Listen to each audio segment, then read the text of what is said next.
Chris should have never, he should have never brought in that Jeep before. He can't, and he can't game plan. I did watch the Ohio State game. We went to the teacher down here.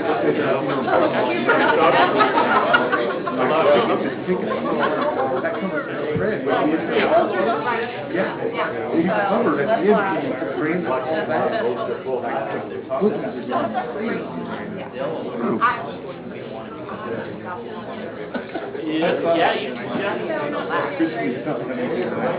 Until now.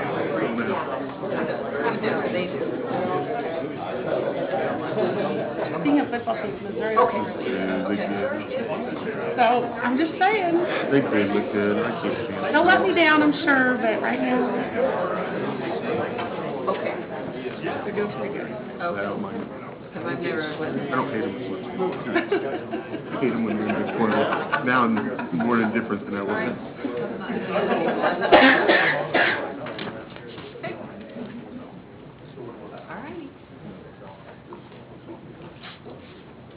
You know, before we get started on the work session portion of the evening, I would like to talk just briefly about what we're discussing here this evening, and that is specifically the Electric Utilities Board's establishing ordinance number 2296. This isn't meant to talk specifically about Gardner Energy, the employees, the board members and their performance. This has to do with Ordinance 2296 in particular. I know we've got board members here, Eric Schultz, the chairman, and Mark Baldwin, the vice chair, are here, and you know, if a need arises, I may like to direct a question your way. If you'd be willing to participate, that'd be great. I would say that work sessions are generally not give and take opportunities, and so we're not here to debate between the City Council and the Electric Utility Board. We're just here to talk about 2290s. With that being the case, Brian, thank you for being patient. Good. As stated in your council discussion forum, the Electric Utility Board was established by the City Council in 2008.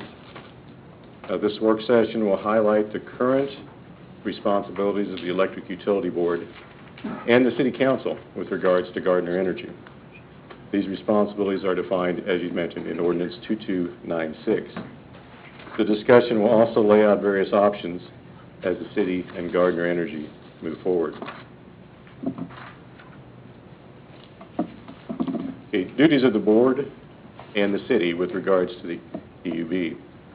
Under the Board's responsibility, we've listed several responsibilities. This isn't all of them, but it highlights several of them.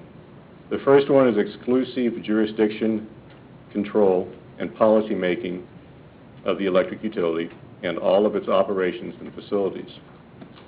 The second is all powers and duties possessed by the city to construct, acquire, expand, and operate the utility. One of the things I'd like to point out is there may be some inconsistencies with these compared to other parts of the ordinance. One of the examples I'd like to give is the board has exclusive jurisdiction. The board has all powers and duties. Yet later in the document it states that the council approves the purchase of real estate, expansion, and issuance of bonds. Gardner Energy recently obtained several private utility easements to extend service up Waverly Road to supply the power for our new Waverly lift station, which was annexed this evening. Council did not obtain this real estate. Council did not approve of the purchase of that real estate. Does the board have all the powers and exclusive jurisdiction to construct, acquire, and expand? Of the inconsistencies there. Continuing on with the board's responsibility, they are to conduct a cost benefits and feasibility study to determine if the board should extend service into 2 newly annexed areas and present the study to City Council. They also to furnish the Council with an annual financial report, 5-year budget forecast, and to be audited annually by the auditor chosen by the Council. I'm going to jump over to Council responsibilities. There's a number of specifically defined Council responsibilities shown. The EUB is required to present a cost-benefit analysis and feasibility study to the Council before expanding service into new areas. The Council can agree to or restrict this expansion after reviewing the presentation. This has not been done recently.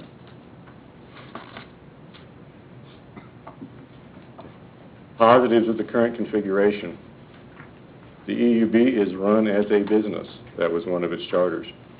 It's a smaller, leaner organization that has the ability to respond quicker to changes. The board can focus on electric matters, and they can make decisions that they deem best for the utility and are independent of some of the political pressures that you all face. Because they are removed from the political pressures, they can make decisions to increase revenues. The EUB decisions have significantly increased electric utility revenues and fund balance above those when the utility was under direct city control. Some of the downsides: economic development.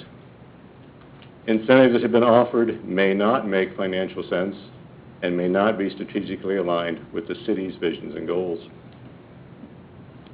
Expansion of service areas may not correspond with the city's long-term plans and interests. As I mentioned, power was recently extended up Waverly Road to our new lift station. In order to provide power to the lift station and surrounding properties, Gardner Energy ran the power down 191st, up Waverly, and will loop to 183rd Street. A cost-benefit analysis and feasibility study was not presented to Council. This should have been done per the ordinance to determine if the city should extend service to the area. Better communication will be critical to avoid installing new lines and then requiring relocation as the area develops. As the last bullet shows, they purchased a private utility easement immediately behind the existing right-of-way. The right-of-way on Waverly is approximately 40 feet. They purchased a private utility easement right behind that and ran the line through that easement, which is what they should do, put it in a private utility easement. The problem with that is if Waverly Road's ever widened, I will need additional right-of-way. And so if the city's involved with that widening, we, the city, will have to pay Gardner Energy, the city, to relocate that utility. So again, a little communication up front before that was done would have been very beneficial.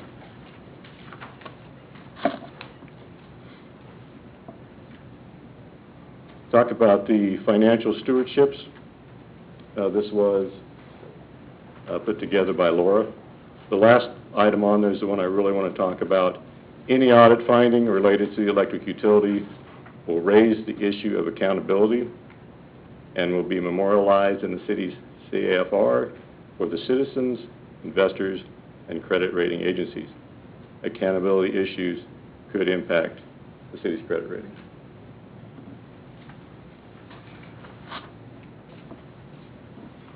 Okay. Additional concerns: employee pay above the established pay grades for certain positions. The Human Resources Department consults as requested and required. However, HR recommendations may not be followed. This should be consistent throughout the city. Information technology management. Integration of progressive technology must be coordinated. And meeting times may conflict with city council meetings. The agenda is available, but supporting documentation may not be distributed. Okay. One last page of additional concerns. We have dual purchasing policies for the city, one for Gardner Energy, one for other city departments. For Gardner Energy and the Electric Utility Board,